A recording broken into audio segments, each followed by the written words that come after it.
Do what I say, not what I do. But Dad lets me do it. I'm sure we've all heard these things. Today, we're diving headfirst into the critical mission of clear, consistent messaging about substance use to our kids. We're tackling the tricky landscape of co-parenting and examining how our actions can resonate louder than our words. I'm Jodie Sweetin, and welcome to Awkward Conversations. My amazing co-host today is Dr. Krystal Lewis. Krystal, welcome. Thank you. I'm excited to be here today, and I'd like to introduce a wonderful guest with us, Erin Wick, Executive Director for Integrated Student Support and Prevention, Intervention, and Treatment Services for the state of Washington. Hi, Erin. Hi, Erin. Hello. Today, we're incredibly fortunate to have joining us the Emmy-nominated actor, gifted singer, accomplished director, creative artist, and above all, a dedicated mom to two fantastic daughters. Welcome the incomparable Melora Hardin. Hi. Hi, Malora. I have known Malora because Melora's mom, Diane, was my acting teacher for years. So I've always heard about Malora and all of the things that you were up to because your mom was always talking about it. As moms will do. As moms will Yes. do, exactly. And you have two daughters yourself. How old are they? I do. Rory is 21 and Piper is 18. Mine are 15 and almost 13, so Okay. we're right in that middle school, high school, beginning, ending sort of moment. Right. And it's a lot. And, it's so, the consistent messaging is so key about how parents view drug use or drinking and things like that. And, we mentioned in the open also one of the things we're going to talk about is co-parenting. So, co-parenting between exes who live in different houses and how to keep those messages consistent. My daughters both have different dads, and so it's a lot of managing relationships and expectations and rules and things from one house to another. And sometimes I'll admit, sometimes we're great at it, and sometimes it happens, right? But I think, it's important as they get older to really talk about these things. Dr. Krystal, what are some ways that parents and caregivers can make sure that they're sending consistent messages about substance use? Yeah, I think it's important to start with making sure the parents are on the same page about expectations and knowing that if their child comes to them and says that they were at a party or had exposure to a substance, how the parents react, they need to be on the same page. So for the parents or the co-parents, whatever caregivers are in that child's life, for everyone to discuss, how would we respond to this? What messages do we want to communicate? So I think the first step is just making sure that everyone's on the same page of what's allowed or not allowed. And, I will say, too, I've always said that parenting is so difficult because you're asking two people with two entirely different family dynamics, two entirely different life experiences, who have probably thought about all the ways that they're going to raise their kids, and then they're with someone else who may have some conflicting ideas about that. Melora, I know you and your husband Gildert have done a really great job. How have you managed to stay on the same page and have that open line of communication, not only with your daughters, but also between each other? Yeah, I think Gildert and I, we've now been married for 26 years, but we also have known each other for 35 years. So we've been through many incarnations. We have an amazing life coach. We're very committed to keeping lines of communication open, but also I think we both know that in order to have the relationship you want with your kids and with yourselves, you have to keep on keeping on with it. Like, you can't just throw in the towel. And I think one of the greatest things that our coach says is that children are the physical manifestation of the unresolved issues of their parents. Mm-hmm. And so it's kind of super, super important to be aligned. The way we handle it is we try to look to ourselves to see what we're doing, right, where we might not be as forthcoming as we should be, or we might, we also talk to our children like we apologize to them if we feel like we have done something wrong or said it wrong or not handled it right. I think we're just both really on the same page. We both prioritize the children, like they are number one for us, for both of us. Right. And we're both on the same page about that.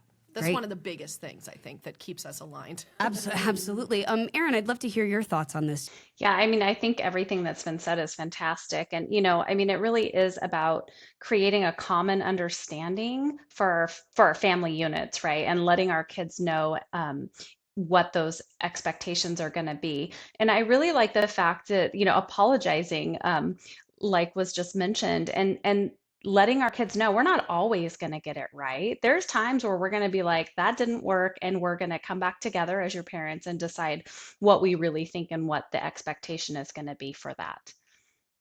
I love what you just said about coming back to it. And I'd love to hear, Dr. Krystal, your thoughts on that. I think sometimes as parents, I know I feel the desire to, in the moment, I have to get the right answer. Not having the answer as a parent is okay. You need to come back to it. But if you don't know in the moment, it's important that you're not just dismissing or making up something that you don't align with. And so you can say to your child, whatever the situation is, right?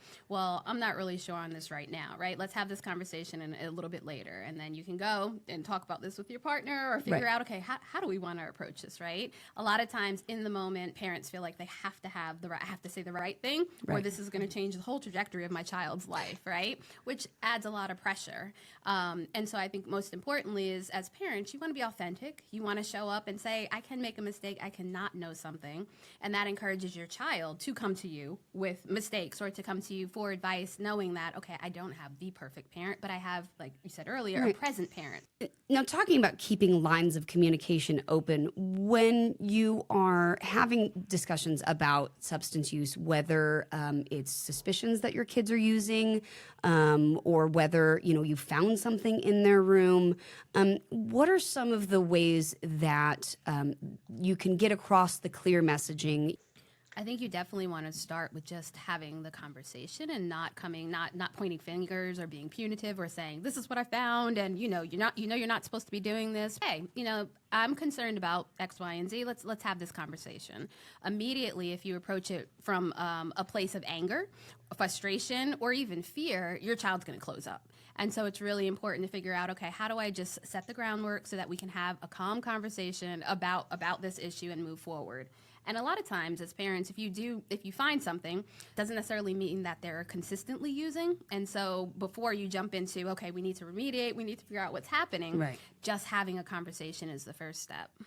Oftentimes with an ex or with someone who you are not with anymore, who is still that, that other child, the child's other caregiver, oftentimes you couldn't be more, far apart on stances. And oftentimes it becomes more about the parental conflict and relationship rather than the parents showing up for the kids. And, divorce, separation, all of that is incredibly stressful for the parents, but also for the kids. How do you both show up for your kids and continually put them at the forefront of these conversations so that the consistent messaging between houses, is still there? One, like you mentioned, prioritize your child's well-being, which is very hard to do when you're harboring a lot of feelings towards an ex or even someone who you're still with and you disagree on a way to address an issue, right? A lot of the emotions come to the forefront. And so I think just knowing that, okay, we need to come up with a solution for our child and focus on putting their well-being first is a good place to start. I also just wanted to speak to something you said, which I think, I so agree with everything you said, but I would say one thing that I also did on top of the conversation without the fear and without is to start talking about it before it becomes even really relevant in their life. Like as soon as they ask a question. My mom always said, my wonderful 84-year-old mother, always said, kids will ask you exactly what they're ready to know about. Anyway, so I just would say, too, about drugs and stuff, like once you lay that kind of a groundwork where they understand that you're available and open to conversations and you can sort of say to them, and I even used the line, look, anything that you've thought about doing, I've probably done. And if I haven't done it, I know someone who has. So it would be better for you to talk to me than talk to your peers. Right. Your other 12-year-old friends who think they know everything. That is such a great point. If kids are asking about it, something has initiated that thought in their mind, right? They have somehow been exposed to it. Erin, I'd love to hear, from you sort of how we can start having those age appropriate conversations, and that, what do we do if our kids are asking about this? Then obviously it's something that we need to be addressing, correct? Yeah. So as parents, I mean, I really think, and this was touched on, setting ourselves up for success early. So having that plan so that they understand what that is, what that looks like. So then when you do have conversations that come up that they hear from others, um, again, it's that path with it. They know what to expect from us in our conversations. I think setting that up early for them, it helps them develop emotional security, and that they can really depend on that, which then creates that confidence in them to be able to come to us when we need it. So as your family is growing and developing, really looking across as to who are your partners in parenting, and how do we get that plan in place early so that we can all be, on the same page. And someone else had mentioned that the issues are changing, and that is Right. absolutely true. The issues that I was facing with my 27-year-old many years ago are much different than we're facing with our 10-year-old. And so trying to like keep up with that and continuing those dialogues with our partners. Right. And having that consistent messaging, I think so many times we hear co-parenting and we think, direct parents, but it can be grandparents who have the kids at their house every day after school, who are picking them up to help parents out, or caregivers, nannies, all of those sorts of things, people that are helping out and babysitting. Well, and also school. They spend Right. more time at school than they do at home. Yeah, absolutely. Now, Erin, you do a lot of work in schools and things. How do we, work with schools? Get involved, right? Our schools, they want our parents involved. They want to hear from us. And so it's really important to get to know the principal, get to know the school counselor, any of the support staff in there, and get involved. And volunteer is so important. You learn so much from volunteering in your children's school, and get to know other kids and other families. And so it's a really good opportunity, again, for that consistency in messaging. One of the things that we've talked about, and I'd love you to speak to this too, is the fact that having conversations at home, it can really mitigate some of the outside factors that are being brought into your kid's life, and that shielding them from all outside influences might not always be the most helpful thing to do. Right. I think a lot of parents are well intentioned when they try to not expose their kids to certain things, right? Having the conversation at home just lets them know that these things exist and prepares them for when they are exposed at a friend's house or at school or something like that. Parents can have the conversation about their stance on certain things, and then just they can get a better sense of their child's beliefs. So having the conversations at home helps so that parents can understand what their children already know, and then can set the foundation for beliefs about certain things. So when they do have these exposures outside of the home, whether it's at a friend's house or at school, they're prepared and they're open to have the conversation back at home. Great. And also knowing that, just because it's happening or not happening at your home doesn't mean that your child is not going to know about it, right? Exactly, right. And not being afraid when your kids ask you questions about maybe something that isn't going on at your home. You have to, again, going back to that, if they're asking the question, something has sparked that in them, right? I remember being in high school, and my parents weren't drinkers. They did not allow anybody drinking, none of my friends drinking in the house, anything like that. But I also had friends whose houses that we would go to who, they'd collect everybody's keys and serve everyone alcohol. What would you say to parents who say, look, I'm going to drink with my kids in the house because it's better that they do it with me rather than outside of the house? What would you say to that, Erin? Well, a lot of times we start with the why, why do you think that would be the best way to parent, and where are you coming from with that? And then referring to some of the research about brain development and some of those types of things, I think is always really important. But again, it kind of gets to the why would that be something that they would think that would be the best choice for their children, because a lot of times it gives them pause to think about that. because it's easy to say that, but then when they start thinking about that, I think it really is a reality for them that that might not be the best way to parent. Um, and again, some families will choose to allow that within their homes, and so that's where it really becomes important as parents to set the standard for what we expect for our children. And so if we know that that is happening in that home, we need to be having very significant conversations if that's something that we're not okay with each other and then with our children, to set them up for success all throughout, right? Anytime that they're in a home, because we don't always know what's happening in a home either. Right. There are a lot of siblings and different things. So knowing where your children are going, understanding the right questions to ask. So it does, and it comes back to modeling. What we model in our home is really what your children are going to be doing outside of your home. And so again, we want to set them up for success. And again, modeling is really important with a developing adolescent. We'll be right back after this message. Saving lives means staying informed. Knowing the dangers of using fake prescription pills can help those you care about and keep our community safe. As a parent, educator, neighbor, or friend, we all play a role in building safe and healthy futures for ourselves and our loved ones. Do your part to take the first step today.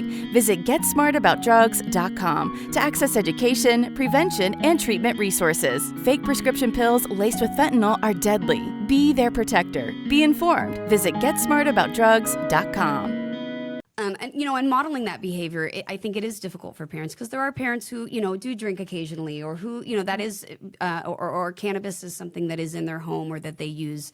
And having those conversations and that consistent messaging, between parents and kids and expectations, it is hard. There's no perfect, right, easy answer to it.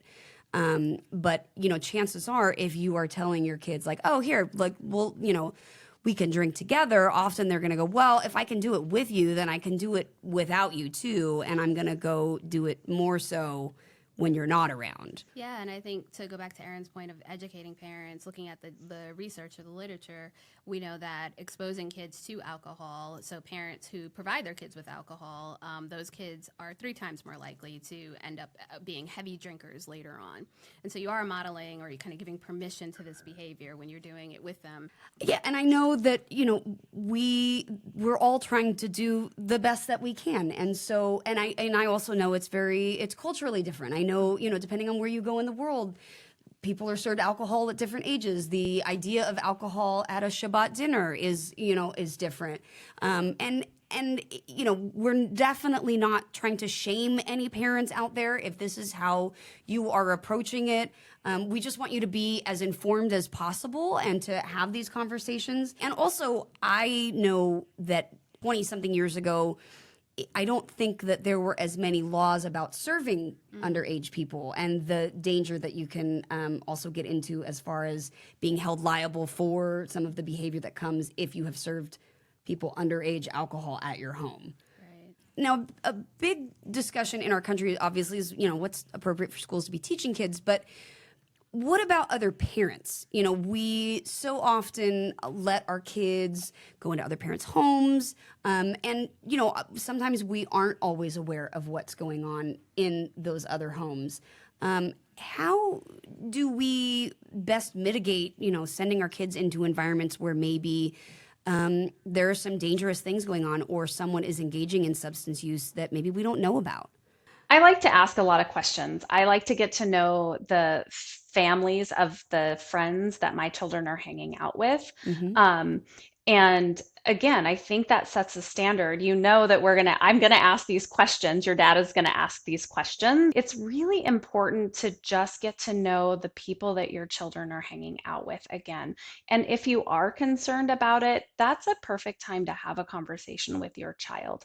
You also have to get to the point where you have to trust them to also make good decisions. So that starts early, right? So we're creating these little, wonderful children that are going to be able to make their own decisions as they get older. And so again, that really comes up with that plan. Exactly, right? And it doesn't always go the way we had planned, but generally, right, we're trying to give them those light bulb moments where they're understanding all of the things that we taught them are making sense. And they know if they get into a situation where they feel unsafe or there's things going on they're not comfortable with, they can call and they can seek help right away. Right.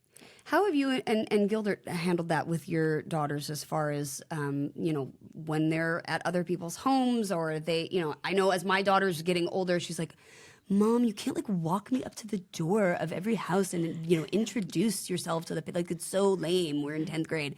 But I'm like, but I don't know these people. I've never, and how did you manage that with your daughters? Because I'm looking for advice. Well, I mean, I think I agree with Erin about you're laying the groundwork early, and you want to trust that the groundwork you've laid is going to pay off when they are in 10th grade or 11th grade. And I think that, as you said, it's very normal for them to be looking for and opening their eyes to oh, that person's doing that and that person's doing that, and am I interested in that, and I don't really like the way that looks, or that's kind of interesting. I think that's part of being human, and so I've just always been very open with having conversations. Both my husband and I talk about look, you probably are at some point going to want to drink, you're going to want to try some things. Just make sure there's two things. I just say it pretty straightforward. Your brain is in rapid development. You're in hyper speed. So if you want to try something, please just wait as long as possible. Is how I feel about it. Yeah. I feel about the vaping thing. I read the New York Times article about vaping and how they don't even know what's happening with all those little oil Right. droplets that are going and getting gunked up in their, and I just was like, look, I know I've seen a couple of your friends with vaping pens, so I know that's happening in your circle. Right. So I just want you to understand, and I read it and I was like, I want you to understand that we don't know. You guys are basically guinea pigs. Right. We're trying this out on you, so we'll see what kind of diseases you get from that. So I just try to be really straightforward. This is what you're gonna, you're gonna come up against. I remember I was so proud of my daughter when she was about 13. She went to a sleepover and she knew one of her best friends was going to play a really scary movie, and she said, I really want to go to the sleepover, but I really don't want to watch the scary movie. And I said, that is amazing, and you shouldn't watch the scary movie. How about you call the mom and ask her if you can help in the kitchen while the scary movie's happening. Yeah. And that's exactly what she did. She went and helped and cooked and did all that. And I was so proud of her, and I thought, okay, this is the kind of thing that's going to pay off. Mm-hmm. So I'm just really, really straightforward with them. I'm really educational. I don't think they're not going to try things. Right. But please just do it at the appropriate time. And this is why it's the appropriate time. I'm not saying to you don't. Right. I'm saying just wait till your brain isn't in hyperspeed. And you know what? I want to say, I think adults and I think parents in general, we are not really good, I think, as a culture of realizing how much stimulation our children are getting at all times. I'm constantly overstimulated. People that have 24-hour news playing on their on their channels at home. They have done studies that it is This so is terrible dangerous. for you. It's terrible, and it's terrible for kids. Yeah. That's why, that's part of why we did Waldorf Education, is I wanted to keep their imagination alive. Right. I haven't had a TV in my house for almost 20 years. Ugh.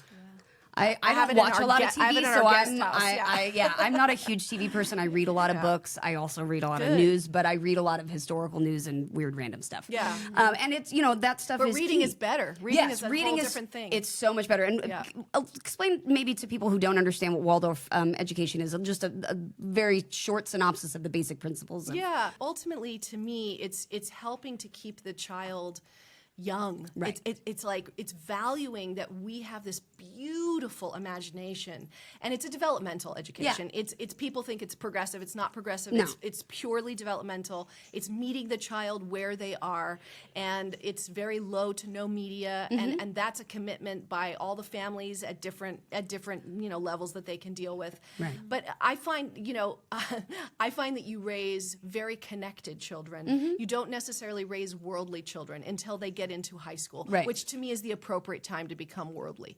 And so we do things like protect them from a lot of input from social media. A lot of, my daughters did not get a phone until they graduated 8th grade. That's what it is. It's a very beautiful, very creative. I love the sort of philosophy of Waldorf education. I actually was going to be an elementary school teacher, so I have a background in that. But one of the things that you brought up that we have talked about on this show too is delaying that first use. They're looking for the walls to bump up against, and you want them to do that. You want them to be able to go and try new things, and maybe and the terrifying thing as a parent is sometimes those things are really stupid.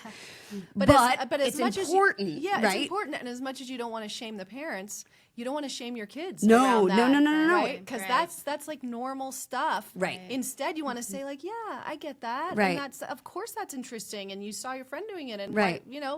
but let's talk about it, like how that might work for you. Yeah, and talking about the brain chemistry and delaying it, and even my generation, we didn't know that your brain was still developing until like your mid-20s. We've all sort of been under like, well, you're 18, that's it, you're done, you're cooked, you're an adult now. And I wondered why so much of my 20s were still just this terrible extension of stupid choices and behavior, of my adolescence. And I think we often forget that like a 21-year-old who's going out in the world still isn't pretty that young. much Exactly. different Pretty in young, their right. ability to make decisions as a 17 or 18-year-old high school student. Except now, we tell them, well, this is on you now. So telling kids and reminding them, I do have a lot of conversations with my kids about brain chemistry and also about family history. Like they know very well my history and struggles with substance use, and that I was adopted, but that it came through genetically. They are predisposed to this. And I tell them all the time, I'm not an idiot.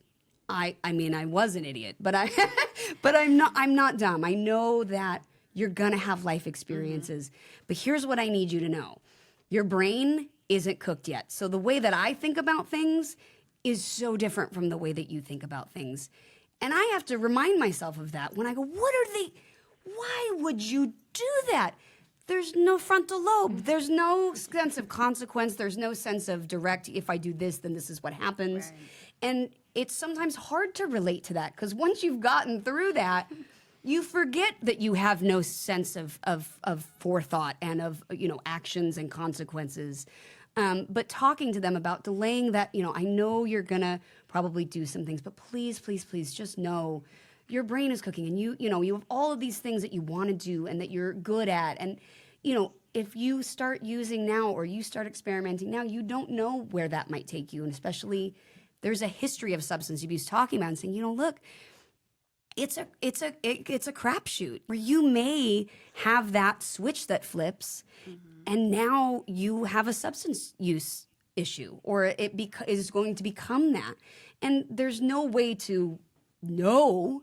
But I think having those honest conversations and knowing that like you have to talk to them, and that middle school and high school kids, they're pretty able to have really wonderful self-aware conversations.